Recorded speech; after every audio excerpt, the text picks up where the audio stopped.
Toko was a black African man born in 1918, and he had superhuman abilities similar to Jesus Christ.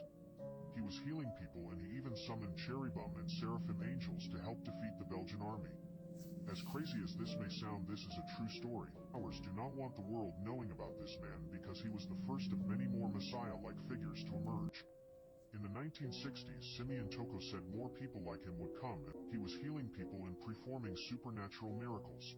Some of the superhuman qualities Simeon Toko had was regenerating after attempts on his life, even if he was completely eradicated.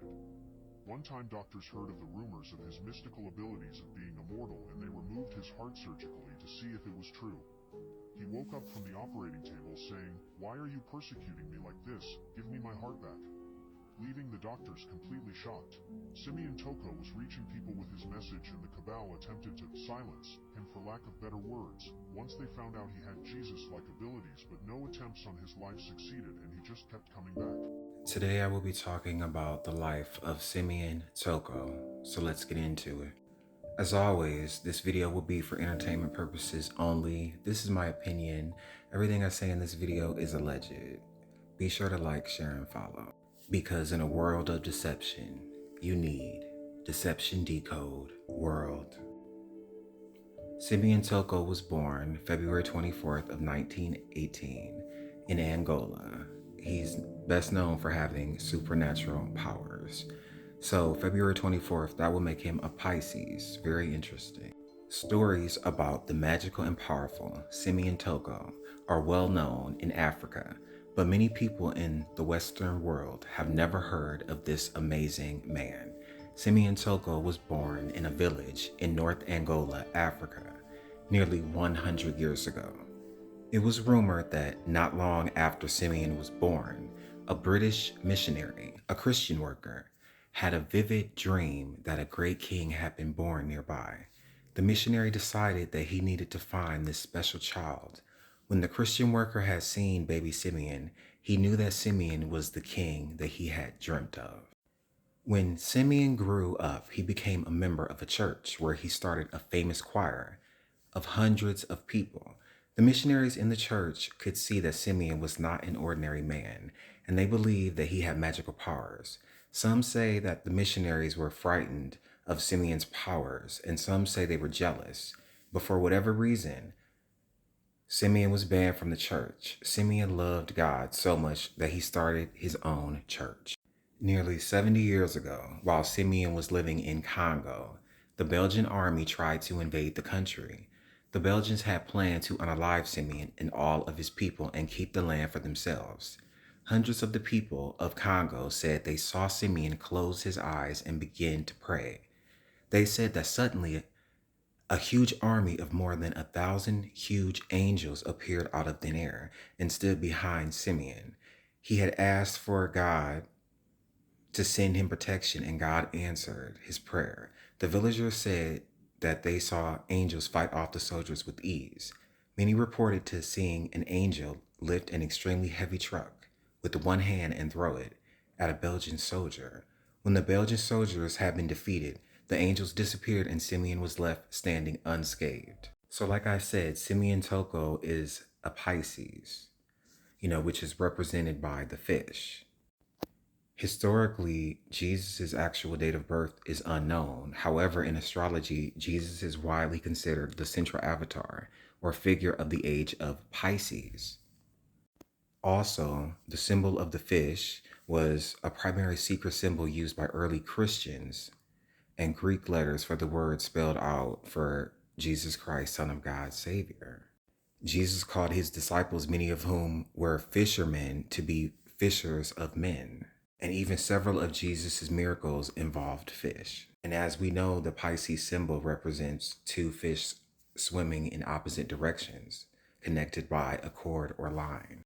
Also, it's important to not get Simeon Toko mixed up with Simon Kimbangu, because their lives did overlap, but Simon Kimbangu was born before Simeon Toko.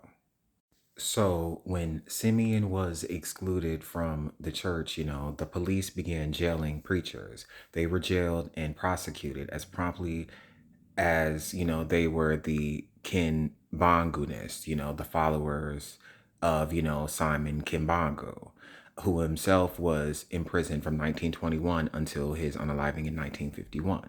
Some were, this, others were that, in their homes, it gets a little graphic.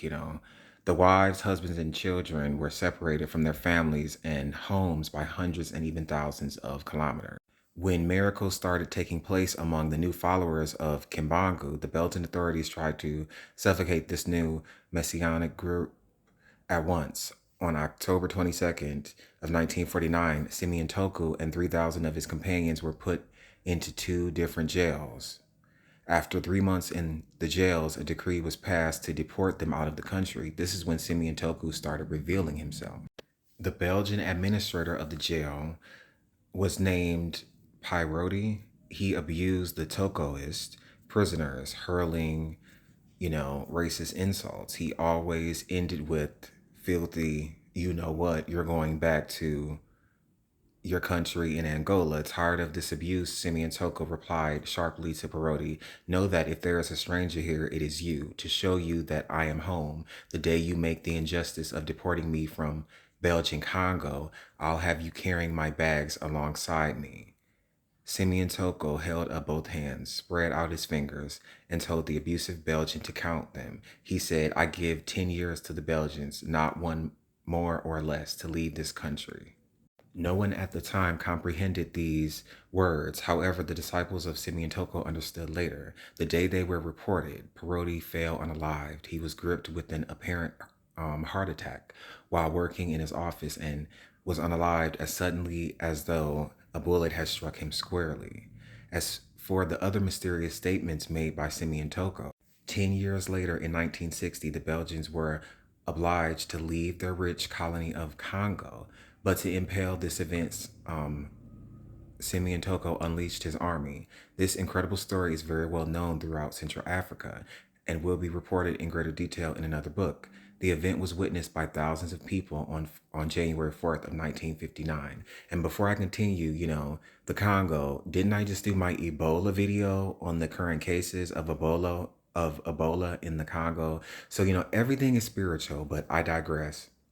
Some of the author's own relatives were there, but so are there thousands of citizens of the city of Kinshasa who witnessed it on that day alive at this writing. January 4th is now a public holiday in Kinshasa and commemorates this event. Kinshasa was called Leopoldville on that day. The cherubim and seraphim appeared and stood against the Belgian colonial army. The citizens of Leopoldville saw an army of about 1,000 very small men, about the size of children or dwarfs, with very muscular, imposing bodies. So some accounts recall the angels large, some accounts recall them small, but they definitely say something appeared that day. Simeon also survived several experiments, that they conducted on him. You heard a little bit about some of them in the video. It is not true that Simeon Toko is unalive because he is invulnerable. To make such a public confession was blatantly incriminating. 7 years before, Commandante Pavia had orders to unalive Simeon Toko once and for all. He told the public that this is what he and his man had done. He had Simeon Toko kidnapped and taken to a secret location. Once there, he butchered him like a meat packer with an animal carcass. It gets very graphic, but he stuffed the corpse into a large bag, tied it with the string, and hid it in a certain location. After 3 days, he brought helpers back to get the bag and take it to the ocean to throw it to the shark. Who are you looking for? I am here. It was Simeon Toko in flesh and bone, alive, standing majestically. The men dashed away shouting, He is God, He is God. Everything I said in this video was alleged. This is all my opinion. Please be sure to like, share, and follow. Because in a world of deception, you need Deception Decode World.